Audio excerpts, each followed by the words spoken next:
Hi students, in this video I have solved problems under simple average method as well as weighted average method. So let us now start the problem. The problem says, following is a summary of the receipts and issues of materials in a factory during the month of April.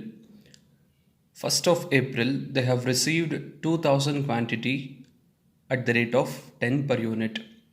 On 7th of April, they have received 300 units at the rate of 12 per unit.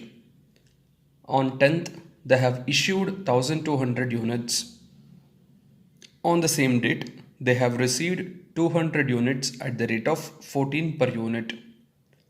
12th of April, they have issued 1000 units. 23rd of April, they have received 300 units at the rate of 11 per unit.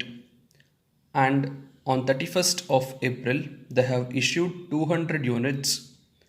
So they have asked to prepare statement showing the pricing of issues on the basis of simple average method as well as weighted average method. And the solution is like this.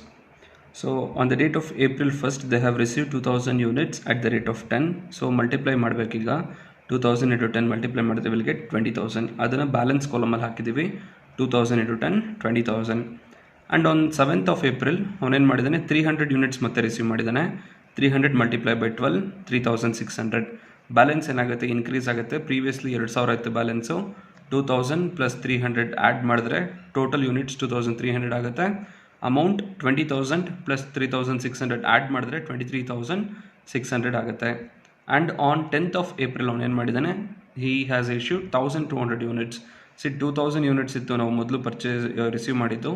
ಆ 2000ಅಲ್ಲಿ 1200 ಯೂನಿಟ್ಸ್ನ less ಮಾಡಿದ್ರೆ balance ಏನಾಗುತ್ತೆ 800 units balance ಉಳ್ಕೊಳ್ಳುತ್ತೆ. But amount calculate ಮಾಡಬೇಕಾದ್ರೆ we need to consider these two amounts 10 as well as 12. So 10 plus 12 add ಮಾಡಬೇಕು. 10 plus 12 add ಮಾಡಿದ್ರೆ ನಮಗೆ 22 ಬರುತ್ತೆ. 22 divided by 2 ಯಾಕೆಂತ ಹೇಳಿದ್ರೆ we are considering 2 prices year 10 ಮತ್ತು 12 ಎರಡು ಪ್ರೈಸ್ ಕನ್ಸಿಡರ್ ಮಾಡ್ತಿರೋದ್ರಿಂದ ಡಿವೈಡೆಡ್ ಬೈ 2 ಮಾಡಿದ್ರೆ will get 11. So 1200 units multiply by 11 ಮಾಡಿದ್ರೆ ವಿಲ್ ಗೆಟ್ 13,300. ಸೊ ಈಗ 2300 ಇತ್ತು ಬ್ಯಾಲೆನ್ಸು, ಅದರಲ್ಲಿ 1200ನ ಇಶ್ಯೂ ಮಾಡಿದ್ರೆ ಬ್ಯಾಲೆನ್ಸ್ ಏನಾಗುತ್ತೆ 1100 ಯೂನಿಟ್ಸ್. ಅದೇ ರೀತಿ ಅಮೌಂಟ್ನ ಸಬ್ಟ್ರಾಕ್ಟ್ ಮಾಡೋಣ. 23,600 ಇದೆ minus 13,200 if you subtract will get 10,400. I hope I am clear. And on the same date he has received 200 units ಮತ್ತು 200 ಯೂನಿಟ್ ರಿಸೀವ್ ಮಾಡಿದ್ದಾನೆ at the rate of 14. Multiply ಮಾಡಬೇಕು 200 into 14 if you multiply will get 2,800. So ಡೈರೆಕ್ಟಾಗಿ balance add ಮಾಡೋಣ. 1100 ಇತ್ತು balance, ಅದಕ್ಕೆ 200 ಯೂನಿಟ್ಸ್ನ add ಮಾಡಿದ್ರೆ balance 1300 ಆಗುತ್ತೆ. Amount 10,400 ಇದೆ ಪ್ಲಸ್ 2,800 ಆ್ಯಡ್ ಮಾಡಿದ್ರೆ ಅದು 13,200 ರುಪೀಸ್ ಆಗುತ್ತೆ total. And on 12th of April ಈ has issued 1000 units. Rate find out ಮಾಡಬೇಕು ಹೇಗೆ ಬಂದಿದೆ 12 ಇದು ಅಂತ. ಸೊ 1000 ಯೂನಿಟ್ಸ್ ಇಶ್ಯೂ ಮಾಡ್ತಿದ್ದೀನಿ ಅಂತ ಹೇಳಿದ್ದಾನೆ. ಸೊ 1000 ಯೂನಿಟ್ಸ್ ಅಂತ ಹೇಳಿದ್ರೆ ಇಲ್ಲಿ 800 ಇದೆ, ಇಲ್ಲಿ 300 ಇದೆ, ಇಲ್ಲಿ 200 ಇದೆ. ಆ್ಯಡ್ ಮಾಡಿದ್ರೆ ನಮಗೆ ಜಾಸ್ತಿನೇ ಸಿಗುತ್ತೆ. 800 ಪ್ಲಸ್ 300 ಈಸ್ 1100 ಪ್ಲಸ್ 200 ಆ್ಯಡ್ ಮಾಡಿದ್ರೆ 1300. ಆದರೆ ನಾವು ಇಶ್ಯೂ ಮಾಡಬೇಕಾಗಿರೋದು ಬರೀ 1000 ಮಾತ್ರ. ಹಾಗಾಗಿ ಏನು ಮಾಡ್ತೀವಿ, ಇಲ್ಲಿರೋ ಬ್ಯಾಲೆನ್ಸಲ್ಲಿ 800 ಕನ್ಸಿಡರ್ ಮಾಡ್ತೀವಿ. ಇಲ್ಲಿ 300 ಇರೋದ್ರಲ್ಲಿ ಇಲ್ಲಿ ನಾವು 200 ಯೂನಿಟ್ಸ್ನ ಕನ್ಸಿಡರ್ ಮಾಡ್ತೀವಿ. So 800 plus 200 is 1000. ಆದರೆ ಅಮೌಂಟ್ ಕನ್ಸಿಡರ್ ಮಾಡಬೇಕಾದ್ರೆ 3 ರಿಸಿಪ್ಟ್ಸ್ ಇದೆ ನಮ್ಮ ಹತ್ರ, 3 ಅಮೌಂಟ್ಸ್ ಇದೆ 10, 12, 14. ಹಾಗಾಗಿ ಮೂರನ್ನು ಕೂಡ ಆ್ಯಡ್ ಮಾಡಬೇಕು. 10 plus 12 22, 22 plus 14 is 36. 36 divided by 3 ಮಾಡಿದ್ರೆ ನಮಗೆ 12 ಬರುತ್ತೆ. I repeat, 10 plus 12 is 22, 22 plus 14 is 36. If you divided 36 by 3 will get 12. So multiply ಮಾಡಬೇಕಿಲ್ಲಿ 1000 ಇಂಟು 12 ಈಸ್ 12,000 ಯೂನಿಟ್ಸ್. ಸೊ 1300 ಇತ್ತು ಬ್ಯಾಲೆನ್ಸ್, ಅದರಲ್ಲಿ 1000 ಯೂನಿಟ್ಸ್ನ ಇಶ್ಯೂ ಮಾಡಿದ್ರೆ ಬ್ಯಾಲೆನ್ಸ್ ಏನಾಗುತ್ತೆ 300 ಆಗುತ್ತೆ. 13,200 ಇದೆ ಅಮೌಂಟ್. ಆ 13,200ಅಲ್ಲಿ 12,000 ಸಬ್ಟ್ರಾಕ್ಟ್ ಮಾಡಿದ್ರೆ ಬ್ಯಾಲೆನ್ಸ್ 1,200 ಆಗುತ್ತೆ. And on 23rd of April he has received 300 units at the rate of 11. Multiply ಮಾಡೋಣ. 300 into 11 is 3,300. ಬ್ಯಾಲೆನ್ಸ್ ಏನಾಯಿತು 300 ಇತ್ತು ಹಳೇದು, ಅದಕ್ಕೆ ಮತ್ತೆ 300 ಆ್ಯಡ್ ಮಾಡಿದ್ದೀವಿ, ಟೋಟಲ್ 600 ಆಗಿದೆ. ಸೊ 1,200 ಇತ್ತು ಬ್ಯಾಲೆನ್ಸ್ ಪ್ಲಸ್ 3,300 ಅಮೌಂಟ್ ಆ್ಯಡ್ ಮಾಡಿದ್ರೆ our total balance comes to 4,500. and on the last date he has issued 200 units on the date of 31st April. 200 ಯೂನಿಟ್ನ ಇಶ್ಯೂ ಮಾಡಿದ್ದಾನೆ. Again we need to consider price consider ಮಾಡಬೇಕಾದ್ರೆ ಹೇಗೆ, ಇಲ್ಲಿ 800 units ಪೂರ್ತಿ clear ಆಗಿ ಹೋಗಿದೆ. 300 ಯೂನಿಟ್ಸಲ್ಲಿ 200ನ issue ಮಾಡಿದ್ದೀವಿ. So 300ಅಲ್ಲಿ 200 issue ಮಾಡಿದರೆ ಬ್ಯಾಲೆನ್ಸ್ ಎಷ್ಟಾಯಿತು, 100 ಬ್ಯಾಲೆನ್ಸ್ ಇರುತ್ತೆ ನಮ್ಮ ಹತ್ರ. ಸೊ ಈ 300ಅಲ್ಲಿ 100 ಇದೆ, ಇಲ್ಲಿ 200 ಆಗೇ ಇದೆ, ಪ್ಲಸ್ ಇಲ್ಲಿ 300 ಪೂರ್ತಿ ಇದೆ.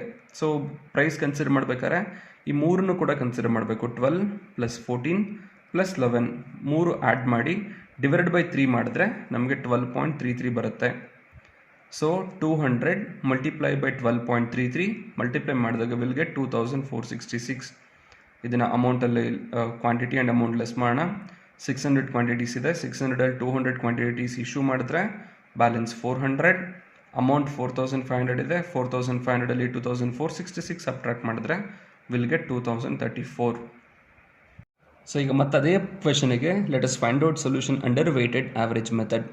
ಸೊ ಆನ್ April 1st ಏನು ಮಾಡಿದ್ದಾನೆ, 2000 ಯೂನಿಟ್ಸ್ ರಿಸೀವ್ ಮಾಡಿದ್ದಾನೆ at the rate of 10, multiply ಮಾಡಿದ್ದೀವಿ 20,000, ಅದನ್ನು ಡೈರೆಕ್ಟಾಗಿ ಬ್ಯಾಲೆನ್ಸಿಗೆ ಟ್ರಾನ್ಸ್ಫರ್ ಮಾಡಿದ್ದೀವಿ. 2000 quantities at the rate of 10, 20,000 ಬಂದಿದೆ. And on 7th of April he has received 300 units at the rate of 12, multiply ಮಾಡಿದ್ರೆ will get 3600. Balance add ಮಾಡ್ತೀವಿ. 2000 ಇತ್ತು previous balance, plus ಹೊಸದಾಗಿ 300 units receive ಮಾಡಿದ್ದೀವಿ. ಟೋಟಲ್ 2300 ಆಗಿದೆ. ಅಮೌಂಟ್ 20,000 ಇತ್ತು, plus 3600 add ಮಾಡಿದ್ರೆ 23,600 ಆಯಿತು. But how did we get this amount? 10.26 ಹೇಗೆ ಬಂತು ಅಂದರೆ, ಅಮೌಂಟ್ 23,600 ಇದೆ, ಟೋಟಲ್ ಕ್ವಾಂಟಿಟಿ 2300 ಇದೆ. ಡಿವೈಡ್ ಮಾಡಬೇಕು. 23,600 ಡಿವೈಡೆಡ್ ಬೈ 2300 ಮಾಡಿದ್ರೆ ವಿಲ್ ಗೆಟ್ 10.26 ಬರುತ್ತೆ. And on 10th of April he has issued 1200 units. So ಅವನು 1200 ಯೂನಿಟ್ಸ್ನ ಮತ್ತೆ ಇಶ್ಯೂ ಮಾಡಿದ್ದಾನೆ. ರೇಟ್ ಇಲ್ಲೇನು ರೇಟ್ ಫೈಂಡ್ ಔಟ್ ಮಾಡಿದ್ದೀವಿ ಆ ರೇಟನ್ನು ಕನ್ಸಿಡರ್ ಮಾಡಬೇಕು. ಸೊ 1200 ಇಂಟು 10.26 ಮಲ್ಟಿಪ್ಲೈ ಮಾಡಿದ್ರೆ 12,312 ರೂಪಾಯಿ ಆಗುತ್ತೆ. ಈಗ ಅದನ್ನು ಬ್ಯಾಲೆನ್ಸಲ್ಲಿ ಹಾಕೋಣ. 2300 ಇತ್ತು, 1200 ಯೂನಿಟ್ಸ್ ಇಶ್ಯೂ ಮಾಡಿದ್ದೀವಿ, ಬ್ಯಾಲೆನ್ಸ್ 1100 ಆಗುತ್ತೆ. That means we need to subtract 2300 from 1200 will get 1100. Amount ಹಾಗೆ ಸಬ್ಟ್ರಾಕ್ಟ್ ಮಾಡೋಣ. 23,600 ಮೈನಸ್ 12,312 ಸಬ್ಟ್ರಾಕ್ಟ್ ಮಾಡಿದ್ರೆ 11,288 ಬರುತ್ತೆ. And on the same date 10th of April he has received 200 units at the rate of 14, multiply ಮಾಡಬೇಕು, will get 2,800. 200 into 14 2,800 ಆಗುತ್ತೆ. Balance add ಮಾಡೋಣ. 1,100 ಇತ್ತು balance, ಅದಕ್ಕೆ 200 units add ಮಾಡಿದ್ರೆ 1,300 ಆಗುತ್ತೆ. 11,288 ಇದೆ ಟೋಟಲ್ ಅಮೌಂಟ್, ಅದಕ್ಕೆ 2,800 ಆ್ಯಡ್ ಮಾಡಿದ್ರೆ 14,088 ಆಗುತ್ತೆ. ಸೊ ಈ ರೇಟ್ ಫೈಂಡ್ ಔಟ್ ಮಾಡೋದಕ್ಕೆ 14,088 ಡಿವೈಡೆಡ್ ಬೈ 1,300 ಮಾಡಿದ್ರೆ will get this particular rate. And on 12th of April he has issued 1000 units. ನಮ್ಮಲ್ಲಿ 1,300 ಬ್ಯಾಲೆನ್ಸ್ ಇದೆ, 1000 ಯೂನಿಟ್ಸ್ನ ಇಶ್ಯೂ ಮಾಡ್ಬೋದು at the rate of 10.84. If you multiply 1000 into 10.84 will get 10,840. So 1,300 ಯೂನಿಟ್ಸಲ್ಲಿ 1000ನ minus ಮಾಡಿದ್ರೆ ನಮಗೆ 300 ಬ್ಯಾಲೆನ್ಸ್ ಬರುತ್ತೆ. 14,088 ರುಪೀಸಲ್ಲಿ 10,840 ಸಬ್ಟ್ರಾಕ್ಟ್ ಮಾಡಿದ್ರೆ ನಮಗೆ 3,248 ಬರುತ್ತೆ. And on 23rd April he has received 300 units at the rate of 11, multiply ಮಾಡಬೇಕು. 300 into 11 if you multiply will get 3,300. So balance add ಮಾಡಬೇಕು. 300 + 300 ಈಸ್ 600. 3,248 + 3,300 ಆ್ಯಡ್ ಮಾಡಿದ್ರೆ ವಿಲ್ ಗೆಟ್ 6,548. ಸೊ ಈ ರೇಟ್ ಹೇಗೆ ಫೈಂಡ್ ಔಟ್ ಮಾಡೋದು? 6,548 divided by 600 units ಮಾಡಿದ್ರೆ 10.91 ಬರುತ್ತೆ. This is your rate. And on 31st April he has issued 200 units at the rate of 10.91. ಇಲ್ಲಿರೋ ರೇಟನ್ನು consider ಮಾಡಿರ್ತೀವಿ. 10.91 ಮಲ್ಟಿಪ್ಲೈ ಮಾಡಬೇಕು. 200 into 10.91 if you multiply will get 2,182. So 600 ಯೂನಿಟ್ಸಲ್ಲಿ 200 ಯೂನಿಟ್ಸ್ನ ಇಶ್ಯೂ ಮಾಡಿದ್ರೆ 400 ಬ್ಯಾಲೆನ್ಸ್ ಇರುತ್ತೆ. Amount rate nil. ಅಮೌಂಟ್ ಕಾಲಮಲ್ಲಿ 4,336 ಹೇಗೆ ಬರುತ್ತೆ? 6,548 ಮೈನಸ್ 2,182 ಸಬ್ಟ್ರಾಕ್ಟ್ ಮಾಡಿದ್ರೆ 4,336 ರುಪೀಸ್ ಬರುತ್ತೆ.